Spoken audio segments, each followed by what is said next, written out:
I've been working with Tom Wolfe in the Department of History and an undergraduate, Rachel Baumhover.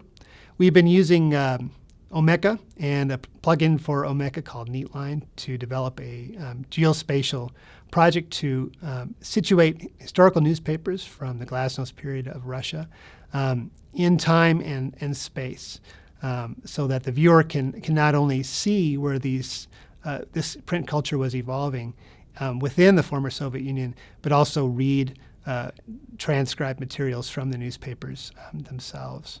It's an exciting way to use Omeka and Neatline and use what were formerly analog materials and put them in digital form for others to view. We want to do more than simply make it available. We want to use the technology to create an intellectual experience for the user, so that it's more than just a fancy projection device of the paper itself, that there's an intellectual puzzle to be explored.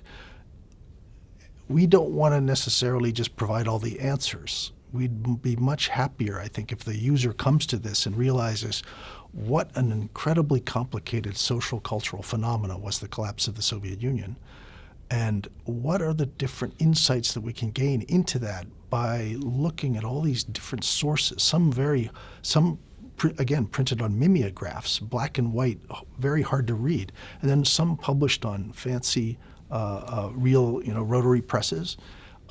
Then some have like photographs and drawings mostly. Others have amazingly sophisticated photographs, some full of advertisements, some still looking like party documents. So this was a time of upheaval, and this project seems to be a way to get across in a very visceral way to users, to thinkers, what happened. It's surprising how quickly you could begin to put something together that looks good. What we have now is work in progress, but it looks very much like I imagined it to look, and that was a surprise. That was very exciting. And I guess the other surprise is that it really demystified the whole process of creating a digital exhibit. It made me see that I can also create these kinds of exhibits. I can imagine them, and I can create what I'm imagining using the tools that are available. And I don't necessarily need to know how to, for example, read Python or other coding languages to do it.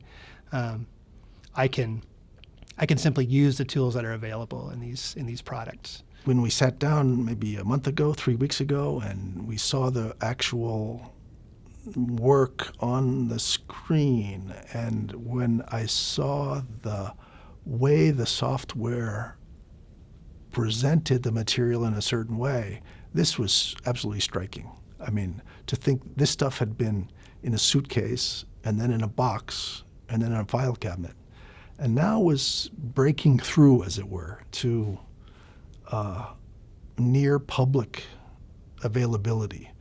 I thought, this is fantastic.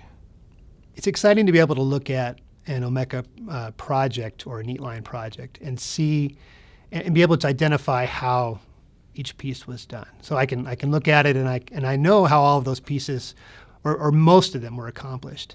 And I think it's given me the confidence for those parts that I don't understand, that they are understandable. I just have to pursue that particular problem, and I will be able to solve it. So it's really, I guess you could say, empowered me to see that I can make really anything that I can imagine. I just have to look into it and also access the really collaborative circle of professionals and scholars that are available through the University of Minnesota.